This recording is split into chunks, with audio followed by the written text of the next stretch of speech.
上海的房子会涨啊，我话给你们撂这儿啊，到时候别说我是反贼啊！如果中国经济继续保持，江泽民主席那个时代的所谓的改革开放、海纳百川、闷声发大财，与世界各国不结怨，跟着美国走 ，follow us 啊 ，follow US，那自然而然就替代了美国。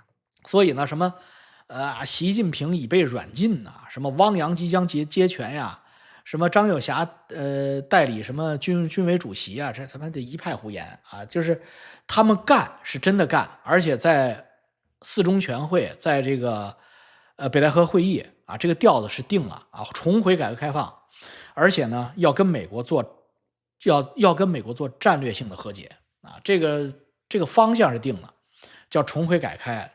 所以呢，股市现在也涨，人民币也升，人民币很可能拱破6的。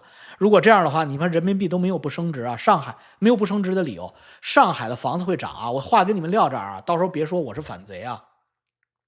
如果习真的退了，中美之间出现的这种战略性的和啊，就是划江而治，划太平洋而治啊，我告诉你，上海核心区的房子层层的涨啊，就是至少它不会再跌了啊，现在就是最低点。但是啊，上海要解除限购的，上海要解除限购，然后上海一旦解除限购，什么昆山呀、南通啊、什么苏州啊，房子都会大跌，因为那些地方不就是燕郊嘛？那北京人可以随便买房了，北京房子可以随便买了，那谁还去燕郊啊？所以这个上海的核心区域房子的保值增值会起来啊，但是呢，你要说翻多少翻不太可能啊，它大概跟日本东京的这个房子是一样的，就是最保值。整个日本漏掉的30年里边，东京的房子是唯一的一个有价有市的。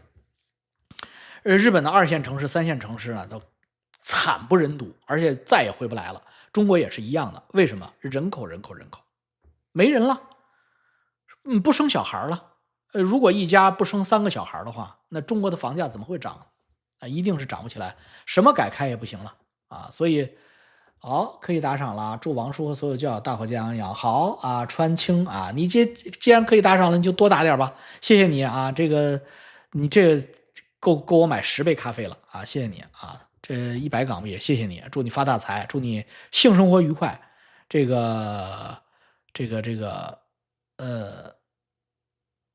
发大财，生日快乐！大资金流出2000亿，那你就看老习走不走啊？老习必须到点下车啊，让他干3届，21大要交班啊。如果他要交班的话，那你这国运来了，你挡都挡不住啊！他的出现是中国经济出现衰退的唯一原因啊！你中国经济是衰退不了的啊！如果中国经济继续保持江泽民主席那个时代的所谓的改革开放，海纳百川，闷声发大财，与世界各国不结怨，跟着美国走 ，follow us 啊 ，follow US， 那自然而然就替代了美国，因为美国这个国家不可能说是对一个国家没有理由的去发动战争啊，因为它这个本身，你把美国理解成本身是敌对的2个国家组成的，就是美国是民主党和共和党永远不会往一个壶里尿。只有大敌当前、灭国危机的时候，他们才会团结起来。所以你中国只要不让美国有灭国危机，他永远团结不起来。共和党上台的时候你跟民主党好，民主党上台的时候你跟共和党好，总之他总有一党跟你好，而且是 50-50。那他们两党之间基本上势均力敌的。所以美国是不可能团结的一个国家，永远不可能团结。所以你只要不让美国感觉自己有灭国风险就行了。那你只要 follow US， 你用一个鳌拜策略，就把它鳌拜了。他美国内部的黑白矛盾，美国内部的贫富矛盾根本就解决不了。那他自然而然就会衰落，衰落之后，就像英国把位置让给美国一样，并没有打仗啊。英国当年是世界老大，2战之后美国换成世界老大，英国和美国之间并没有发生任何的热战冲突，甚至连可能性都没有。那为什么？因为他们高度经济一体化，经济高度一体化，明白吧？经济基础是钱。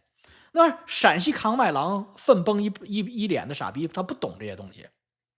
你中国的经济如果按照这个世界制造中心的这个路子走下去，腾笼换鸟，中西部做一些劳动密集型，然后东部沿海地区做现在这种晶圆这种芯片高科技，那你就是通吃全世界呀。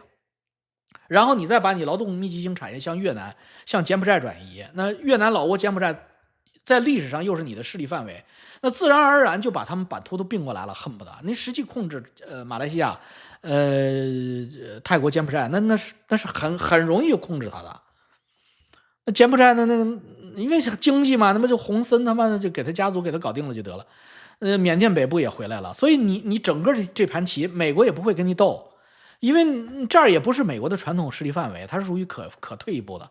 你只要不要搞日本，不要搞夏威夷，不要搞中途岛，美国不会着急的。你不要搞菲律宾，菲律宾是美国的势力范围。你看他现在这个傻逼啊，这瞎鸡巴弄啊！